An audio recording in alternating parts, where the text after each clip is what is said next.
All right.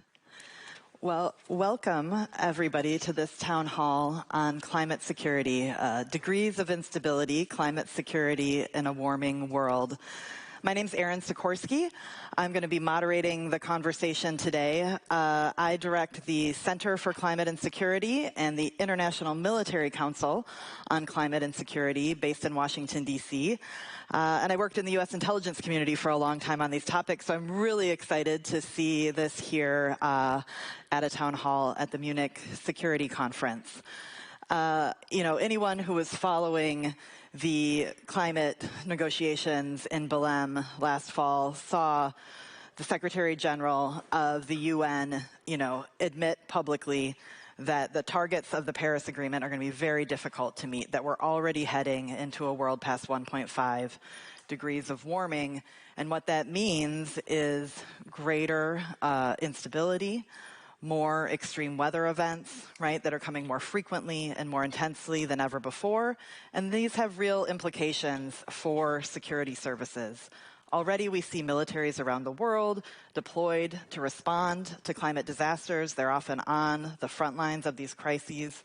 We see billions of dollars of cost to military and security infrastructure, the increase in instability and conflict and geopolitical competition over food and water, all coming at a time, though, when the conversation about security in some places seems to be narrowing a bit, where food and climate and its impacts on water are seen as adjacent or optional compared to more central defense and security concerns.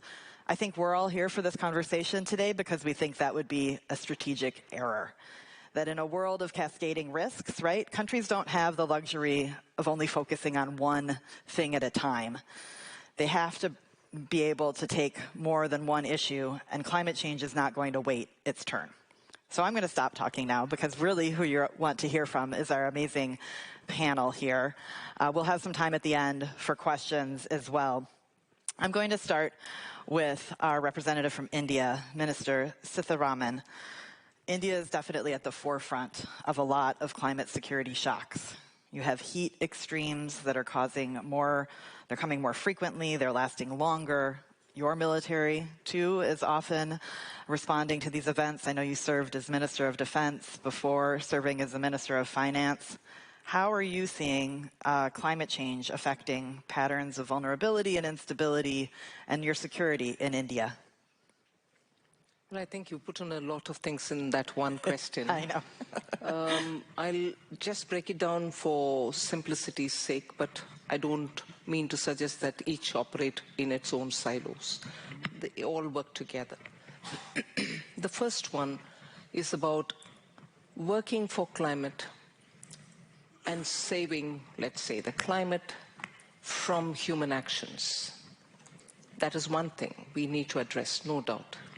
But equally, countries like India are worried about communities which are affected by climate change, their livelihoods, their, let us say, future, the kind of massive disruptions they face because of relocating, going back because of the sentimental value that it is their own village, and so on. So the government is going to have to look at saving climate for itself, because that has long-term implication on all of us, and equally saving communities from the changes which happen because of climate change.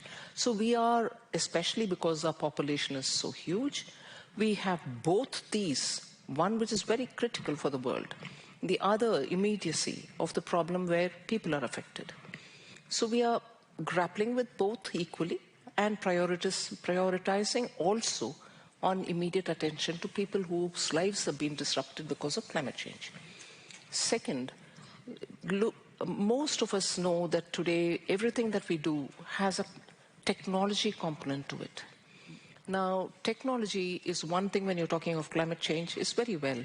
But what it doesn't do is, if this technology cannot adapt or subsume or talk to those technologies which are playing an important role in our lives, like, for instance, electricity. I'm not even talking about payment systems, which are also digital. I'm talking about electrification. Look at, if I can take anecdotes, Europe, Spain, Netherlands have had extraordinarily impactful disruptions because we are still having systems which don't talk to each other. Renewable energy generated goes to the system, the grid, but the grid is unable to take it when there is a surge from renewable energy. You still have that problem. Spain suffered from it. Similarly, fairly archaic structures through which electricity is being distributed, Netherlands being one case, the system is unable to cope. You need the transitional time when all of this can be brought on. That's a second type of problem. India also faces that. But I think we are slightly better off because we are a late starter, but we are going ahead with it. The third is, I think, not just emission, which is a very important factor, no doubt. Not just emission, but looking at ways in which we have resilient societies, resilient communities, resilient ways in which we can adapt to the changes that are happening. It's one thing to have excessive rain, your crops are gone, or it's one thing to have drought, which India is fairly frequently posed with, but another where you have to tell the farmers he should have a better resilient crop, diversify his crop, not just be dependent on rain. When it fails, it's you. So that's another. And the final is the point that you raised about defense and your security preparedness. Yes, India has serious problems because India, I think, is the only country, if I can say with some confidence, which has terrains of all sorts. We fight in deserts. We have a huge ocean. We have seaboards, both eastern and western, huge navy, huge manpower army, and wet Myanmar-like forests, which are rain and very humid, immediately rising to high-altitude mountains. So our warfare and our soldiers and our equipments will have to be adapted at all these places. Climate change is disrupting even that. Wonderful. You said I asked a lot in my question, but you gave us so much in your answer as well. And I'm really glad you brought up kind of the differentiation between the long-term security imperative of cutting emissions, but also the more immediate adaptation to the risks that are already here. Right. I think that's so critical. Minister Schneider, I was talking to your staff before we started, and they noted this is the first time a Minister of Environment from Germany has been at MSC, so thank you so much for being here. Germany's long been a leader on the climate, peace, and security front, and actually at this conference last year, you released an intelligence assessment of climate security risks. The head of your intelligence community noted that climate was in the top 5 risks facing the country. We're having different conversations this year at MSC after a summer where the NATO summit talked about putting 5% of GDP into defense. 1.5% of that can be resilience. How are you thinking about, those risks that were identified by the intelligence community, the need for resilience to climate, and where are there opportunities to think about government spending and defense investments where you get co-benefits for climate change? Yeah, thanks a lot, and welcome to the theater here in Munich. Welcome you all. It's clear for us that, and not only a security issue, even as in the economic issue, if you look at the Davos survey, top 10 threats to the economy, 5 of them were ecological climate issues in the next 10 years. So it's a threat to to the growth and to the livelihood of the people. And the security issues, we changed it. To make one point clear, Germany stays on a multilateral stance. We support the IPCC and the United Nations. We want to work together with different countries, other countries on the world, to prevent climate change. And there is a success. I mean, if we wouldn't have had the Paris Agreement, then it would be 5 degrees warmer in the next years to come, and so it's we are going to 3, and our aim is to keep it at 1.5. This is our aim, and we invest a lot of money and the change of our societies, the supply system of our energy. For instance, we improved renewables, the grid. 70% of renewables are sometimes in the grid, and it works. The perception by the engineers were less, it's possible up to 40% or 50 10 years ago, and now they can manage with 70. So there is huge progress, and we believe in science to say that on that point. And the finance, you mentioned the spending for defense. Yes, there was too less spending in the last decades. I was long serving in the budget committee. We had this peace dividend after 1990, and we lowered our expenditure for our security issues. And now in Germany we changed our law, the Grundgesetz, the basic law, to have more money for financing via debt for the security. That means I don't have to take it away from the climate issues. And the next month, in March, I present the German climate protection program for the next 5 years until 2040, 90% reduction. It's a question of laws, and it's a question of money. And I'm looking forward to it with my colleagues. Beyond the last differences we have, but our aim is to reach 65% less emissions in 2030, and I'm convinced that we can manage it. And as you've heard yesterday in the speech of Merz, of our Chancellor, he was aware of the situation that we have, and that we will stay within our climate agreements that Germany has signed, and that we are going to fulfill, even with the adaptation. Wonderful. That's great. And I mean, as you point out, 1.7 is better than 2, 2 is better than 3, right? We need to continue to focus on the emissions cuts. And as you say, we can find ways to both continue our climate commitments and the really critical defense commitments. They're not either or. The two, I think, go hand in hand. Senator Whitehouse, it's very nice to share the stage with you again here on these topics. I was in this room last night listening to some other American colleagues talk about foreign policy, and the U.S. ambassador to NATO was actually asked about climate security directly, and he said, I think if I remember the quote correctly, I'm not a climate denier, but I'm a climate skeptic. And we have Secretary of Defense Hegseth, who is perhaps a little less diplomatic in how he talks about climate change these days. But yet we have many military officers, uniformed military officers, including the first Secretary of Defense for President Trump in his first term, Secretary Mattis, who've seen these challenges on the front lines and are very pragmatic and recognize the threats climate poses. From your perch in the Senate, how do you see the U.S. role in managing these climate security risks? Well, let me start by observing that a senior official of the United States of America this morning took the stage at the Munich Security Conference and described climate science as a cult. So let me apologize for that. That, to put it mildly, is a comment that will not age well. What we are seeing in the United States is the leading edge of climate insecurity coming at us economically. The fossil fuel industry specializes in lying about what the future looks like if we don't deal with their emissions. But the insurance industry can't lie about that. They have huge fiduciary obligations to get it right. They have massive financial incentives to get it right. And what you're seeing now is the insurance industry in America leaving entire states.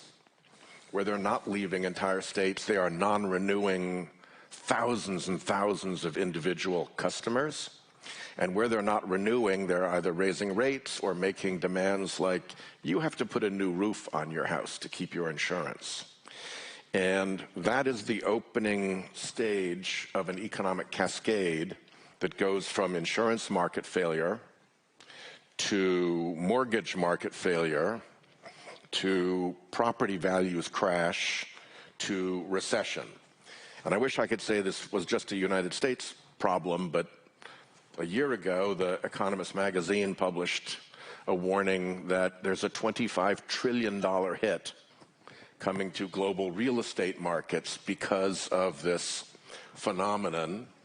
And it's not a warning that's coming out of green areas. You know, I love Greenpeace. You guys are the greatest. This isn't you guys warning this stuff. This is like the chairman of the Fed saying that in 10 years, whole regions of the United States will no longer have mortgages. This is the chief economist of Freddie Mac, our enormous mortgage company, predicting a 2008-style recession from this cascade, starting just with coastal property values crashing. Of course, the evil sibling is wildfire, causing a similar crash. So I think what we are going to see is the immediacy of that economic effect, which is now on the ground, alive and well, causing American families to suffer economically, and going to become, I think, a major political question. That is going to work its way back into the conversation so that we go back to being fact-based about this question. What this administration is saying about climate change can literally only be put in the category of corruption. And I think as a society, we have to face the fact that the fossil fuel industry has built the largest apparatus of fraudulent misinformation and dark money political corruption in the history of the species. And to ignore that and not address it as an immediate menace, I think is one of the things that we've been missing in the climate conversation. Great. I'm so glad you brought up misinformation. I think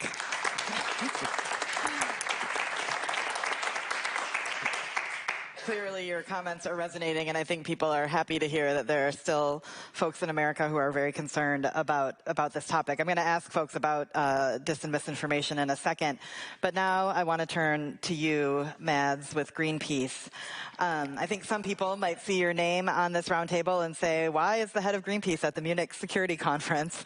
And so I'm going to ask you, what do you hope to get out of conversations here? Why do you think it's so important to bring the climate issue to this kind of security audience? I'm surprised that anyone would be surprised about seeing us here. I mean, I think, and maybe I feel like a broken record, like I'm sure many of the scientists that have been talking about climate change and the systemic impact that would cascade through all our systems, economic, food, other human security issues. I mean, this is all over the place. We've been at this since the early 90s, and yeah, we are on the inside, like these conventions. Yesterday we were outside with a banner on one of the cranes just 50 meters down the street talking about the problems of gas imports into Europe. So I think we have to be at it. I think at these conferences we've been telling each other for a long time that those least responsible for the climate crisis, the planetary crisis, are those who are being hit hardest by it. That remains to be true, but it's also changing. It's clear we will all be impacted. As you mentioned, we passed the first tipping point officially now with the 99% probability of loss of warm water corals. We are in the danger zone now, the 1.5 to 2 degrees, where we are talking about the loss of the Amazon rainforest, where we are talking about the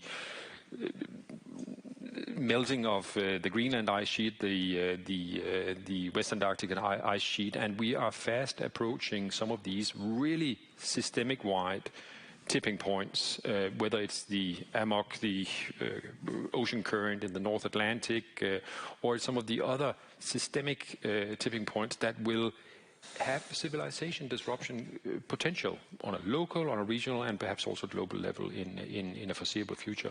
If that's not security, what is? So I think that this must be front and center. I mean, we are in Europe, so allow me to say a little bit about the European context, because my fear is that right now we on the what to do about it, how to recognize this situation to be, and I think Vanessa spoke well about the situation in the US, but there is also a tendency that European leaders that are here in Munich are looking at US and saying, you're the bad guys, while taking some decisions right here, right now, that is not going in the right direction. We know what the number one, you could say, under-mitigated risk that is our dependency on fossil fuels. That is the slowness with which we phase out fossil fuels. That must be front and center. And right now, this is not going nearly fast enough. That's the broken record part. And we all know that. But we ask ourselves, why is it happening? We are transitioning away from Russian gas. That's good in 2027 here in Europe. But of course, we are dramatically increasing our dependency on LNG from the US. Approaching maybe 60% of our LNG from the US already here in a few years' time. $200 billion of contracts has been signed just in the last 2 years with the US. This is taking us into gas dependency way into the 30s, maybe past the 35, thereby also putting us in a situation where we are on no track in Europe to become fossil fuel free. And this is a huge problem. At the same time, with the other hand, unfortunately, we also see in Europe that we are applying a little bit the same playbook that you talked about that is happening in the US, where short-term financial interest, corporate interest are pushing under the skies of simplification of legislation, is pushing through deregulations that is undermining the progress that Europe has made over these past decades. This is hugely problematic and showing up in international conventions and not playing that role that we need Europe to play in a situation where US is developing in the direction it is. This is a shame. It takes the possibilities of building real partnerships with India, with our African neighbors, building these real partnerships where real solution lies. So I think that would be my big plea to this meeting, to these leaders that are showing up. But thank you for creating a space for talking about climate as well, because in the last few years, there's not been so much at the Munich Security Conference space for those conversations. Thank you. And thanks for bringing up the tipping points piece. I think that's a really important part of the conversation. We're reaching potentially some irreversible changes and challenges to our climate and with huge security impacts and a lot of uncertainty going forward. And that uncertainty is amplified by the disinformation piece. And so, Minister Schneider, I would like to come to you now on what Senator Whitehouse was talking about. And I think it's not just corporate entities, but also our adversaries and competitors who are leveraging disinformation as a part of hybrid warfare campaigns, including around extreme weather events. And if you could speak to how Germany is seeing that nexus between hybrid warfare and climate. Well, there is one. In Germany, we have a right-wing party, even as being from the executive level. I can say that in the that this party is always looking to the US and taking the stories that were told today on this issue on the stage, and they're just saying there's not a climate change, there's just weather change. That's it. And we need more nuclear and so on. So in Germany, we have a discussion. We have democracy and we have elections, and we have to fight for the for the approval of the people. And that's why, just let me say, I mean, we have in Europe, we passed a law in November and we didn't have this aim before.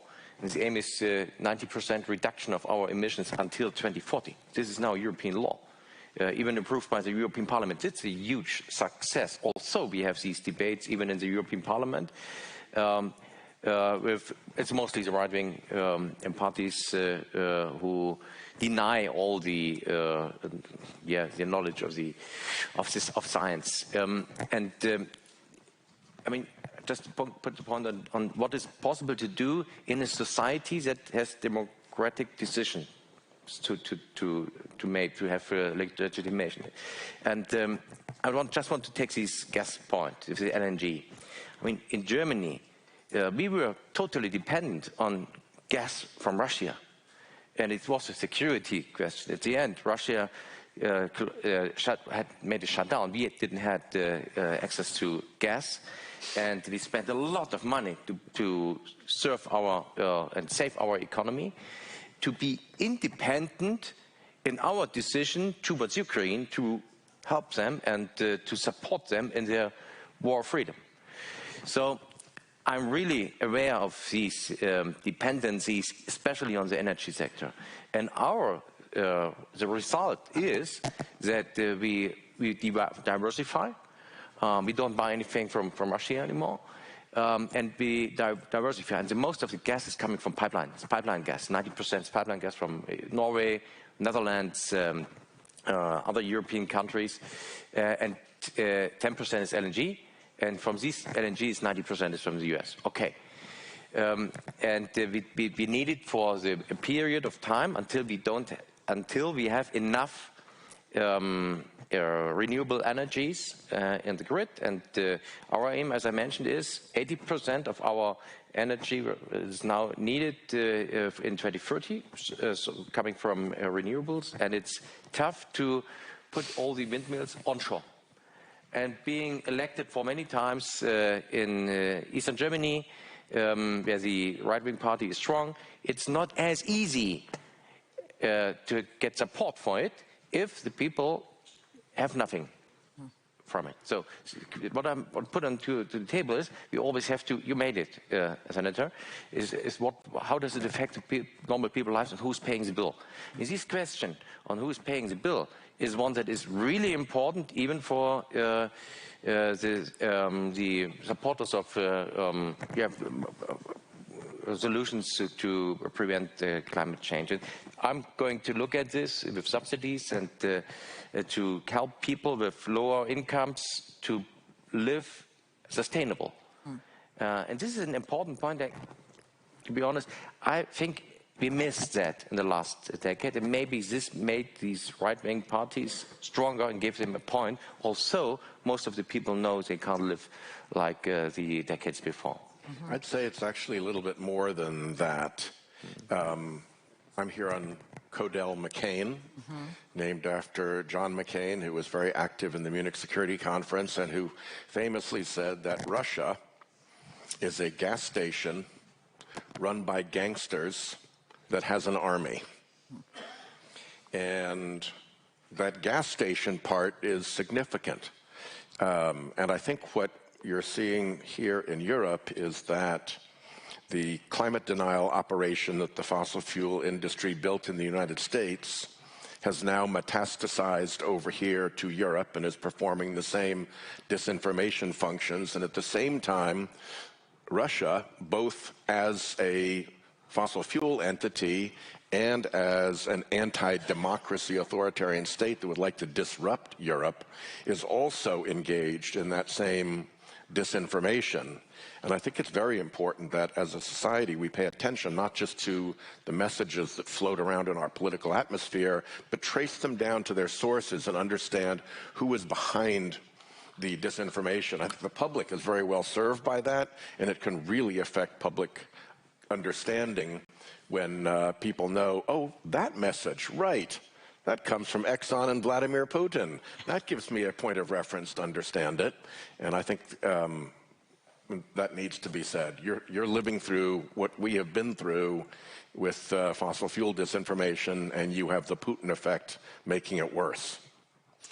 Absolutely. Thank you for making that connection. We have just a couple minutes before we want to move to the room, but I want to give both the Minister and Mads a moment to jump in here. And what I'm going to ask you to do is, I think oftentimes in this conversation we can get very focused on the risks and the threats and not as much on the solutions and approaches going forward. So if you had just one message that you could convey to security leaders here about where to focus to manage these security threats of climate change, where would you put it? So Minister, I'll turn to you first. I would put it that as much attention we give for the emission control, we need to look at resilience and adaptation. Otherwise, you're going to sacrifice a lot of human beings in between, livestock, human beings, in our eagerness, which is a justified eagerness, to save the climate for the earth. But then equally look at resilience. Second, technologies will have to talk to each other. There's no way in which each one of us can say, I've built a perfect system, I can take care of my climate concerns. And third, differentiated treatment for paying for it. It cannot be that countries which have less contributed to emission are made to pay equally. So the payment or bearing the cost of climate action will have to have a differentiated treatment. Polluter pays. Thank you. Mads, last word? No, I completely agree. I think I'll just mention two things. I think one is we have to find mechanisms where we make those most responsible for the problems we're in also pay for it. And that takes mechanisms to do that. There's right now, I think, promising conversations happening in the UN tax convention that could be a source of financing for ensuring that we don't leave the bills with those most impacted for it and least responsible for it. But there needs to be many more. Right now we have these rocket profits that are still flowing into the oil companies, to the fossil fuel industries. Why can't we find ways to tax that in a way and thereby share the burden? So I think that's important. I think the second message I would have is we can't give up on multilateralism. We know how difficult it looks right now, but there are some beacons of hope out there. We've just secured last year a Global Oceans Treaty, the BBNJ. Germany played a very important role in that. I'm very thankful for that. But other countries did as well. It's the first time we have a global treaty potentially governing the high seas, the big part of our planet that is unregulated and has been until now. That's an example to follow, that there are these issues where we can come together still. So we cannot, in this confusion we are in right now, where we are sort of scrambling for the new world order, and everyone talks about that now it is the power of the strong. But we need to come together. We've seen some revival of 19th century's examples of resource colonialism recently. We cannot let that flourish, and that needs to be confronted. And I think that's why I hope that everyone has listened carefully to the advice from Gavin Newsom and some of our American colleagues that have been working with and against the administrations recently. Take off or get off your knees and stand up to what is happening here. And I hope everyone also heard what Macron suggested, namely that we stop buying into the narrative that we hear about a weak Europe. There is a lot of force of good in Europe that can be galvanized if we still believe in multilateralism, if we still believe in global collaboration. If you wouldn't mind, can Sure. I add one Very point? briefly, yes. It's not as if we are speaking as if everybody else has to do the work and we have nothing. India has increased its commitment to the climate action. We were at something like 3.7% of our GDP 6 years ago, spending on climate action. But today, we are somewhere close to 5.6%. So more than doubled in a matter of 6 years. We've put money to achieve the targets or the nationally determined commitments. So we are not waiting for funds to come from, technologies to come from elsewhere, but they should come. Even if India can't go beyond this, I fear many African countries wouldn't be even able to reach this or this far. I'm not trying to patronize them, but limitations will have to be understood. Thank you. All right, we have some microphones around the room for questions. Let's go here in the front row. First, please just state your name and organization briefly, and then a brief question. Thank you very much. My name is Tony Agatha. I'm the EU Climate Envoy. Super happy to be here and that we're talking about climate because people commiserate with me when I tell them what I do.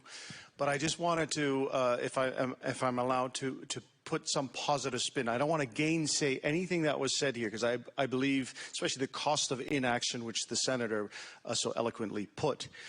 But no one should mistake a downward political cycle, which we are in, with an upward economic trend. There's a crisis of confidence. A lot of people dealing with this that we're like, not even green hushing, but green gagging ourselves because others want us to believe that it's all false.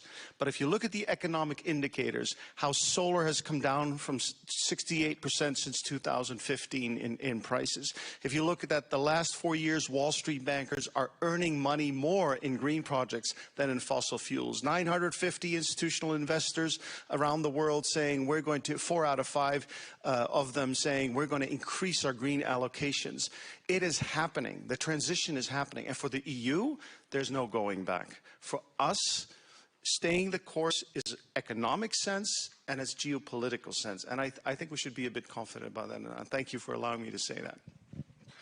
And I would only add that none of that matters unless we figure out a way to put a price on carbon pollution. There are no remaining pathways to climate safety because of the time we've wasted that don't require us to put a price on carbon. The fossil fuel industry's free-to-pollute business model is now inescapably lethal to climate safety. So all that progress is real and it's to be celebrated, but this isn't a question of just relativity. At some point, the boat sinks. And we can't allow the boat to sink. And the only method we have that prevents the boat from sinking is to put a proper price on fossil fuel emissions. All right. Another hand here, this woman up front. Isha Bhatia, Deutsche Welle. My question is for Minister Sitaraman. Ma'am, you recently presented the Union budget, and a huge share has been given to the Green India mission, which is a very welcoming step. But at the same time, the Central Pollution Control Board budget was reduced. Now, Geeta Gopinath, she reminded us at Davos that the estimated cost of air pollution on the Indian economy is about $150 billion annually. In view of that, could you please explain the reallocation of funds in the environment sector? You did mention the numbers, that the amount of percentage of GDP that is being used. But if you could just explain the reallocation of these funds, please. Thank you. Well, Indian budget, the reallocations happen based on the demand from the concerned department or from that state.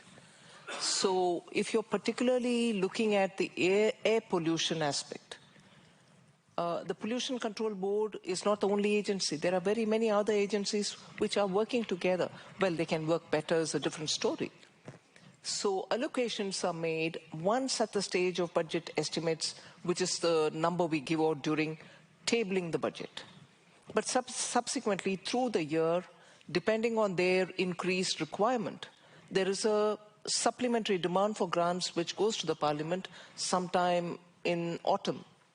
We increase the grant based on the demand at that time. So it's a dynamic process. So no one number actually gives you the picture. I think this gentleman here had a question. I'm sorry, does anyone behind? Don't want to miss you. Yes, Jerome Zettelmeyer, director of Bruegel, a think tank based in Brussels. So I have a question for Senator Whitehouse and one for Minister. Thank you for your work. So much, Senator. So the question to the Senator is, I mean, most of us have hope that the US will continue to reduce emission based on the efforts at the state level and because of commercial motives. And so how much should we pin on these hopes? And in this context, is the decision of the Trump administration to rescind the endangerment finding, is it important or is it not important? Is it something that just affects the APA, or do you see this as being as real a watershed? And for the minister, so most of us recognize that India has stepped up efforts on climate action. Most of us also think that it is not enough because it is the projected emissions are quite far from net zero consistent emissions. So the trade-off, I guess, is between development and climate. What can the rest of the world to ameliorate that trade-off for India? What kind of support would you need from the rest of the world to accelerate, in particularly energy transition, while at the same time maintaining the 2047 growth objective?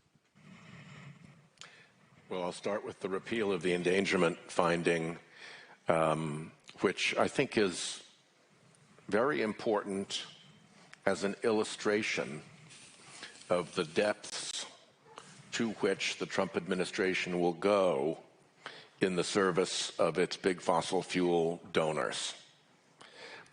As a practical matter, from an emissions point of view, there was nothing useful that they were going to do anyway. and it's quickly reversible by a new administration. So I think it's less a danger to our emissions future than it is an opportunity to really put a spotlight on the depth of the corruption that is involved right now. I hate to say this about my own country, but I think it's absolutely the truth. There's simply no other explanation for it. And on cost question, yes, we are seeing very significant cost reductions. And that is going to put the Trump administration in a very difficult situation, which is when they block, for instance, offshore wind off the coast of my state, they block 9-cent per kilowatt hour power from coming on to an 18-cent per kilowatt hour grid. And obviously that is not good for consumers. Americans are deeply concerned about cost, so they open up a massive political liability for themselves. The problem, the way they get through that is to tell lies and to pretend that clean energy is expensive. All you have to do is read the contract. I don't think there's a place in the world where 9 cents is not less expensive than 18 cents. But they say it because they must, because they have to defend their scheme politically. So I think we're at the point now where we really have to come into focus in order to succeed. And one focus is it can't be free to pollute, and the other is that the disinformation and corruption operation has to be lifted up and elevated and become part of the conversation, and we've been way too nice about all of that villainy for too many years. Thanks, Senator. Minister? Just to take a point from Senator's mentioning on the cost. India, too, is a very cost-conscious economy. We also want power distribution costs and the unit per electricity unit, which comes to be cost-effective. And we can add to Senator's observation, the more the competition, the more the opening up of the market, we find renewable energy costs coming down, and significantly at that.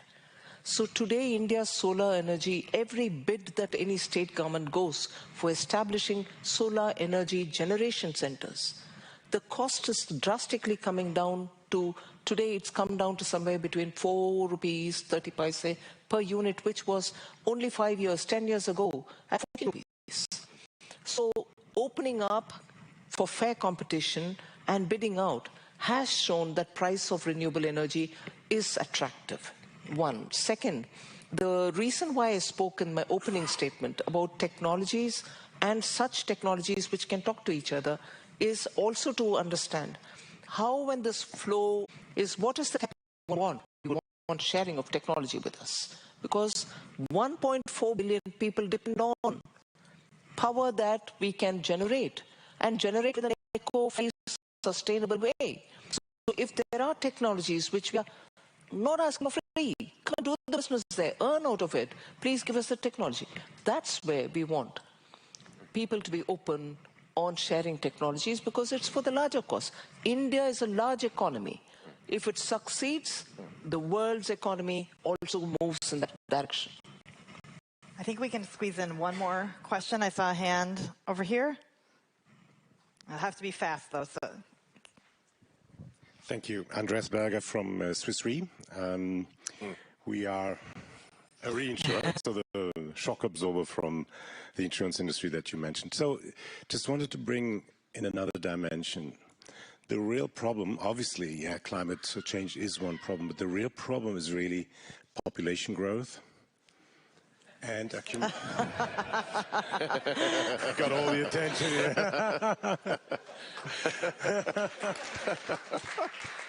I might give the microphone to this one. Yeah.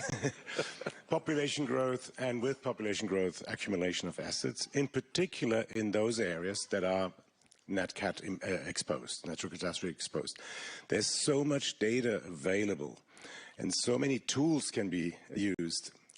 But the problem is too big to be solved by one party only. This is a plea for public-private partnerships here. Tell the people how to use land, number one. Building codes, building materials. The wildfires, the losses that occurred there were predictable. You could model that, and by using the right instruments or tools or materials, that could help as well. Now, I'm not denying all the policies that could be introduced, but at the moment we need to help people because the protection gap is increasing, the insured losses versus the losses that are not insured, economic losses. That's widening, in particular also in the US. It's not a third emerging markets problem.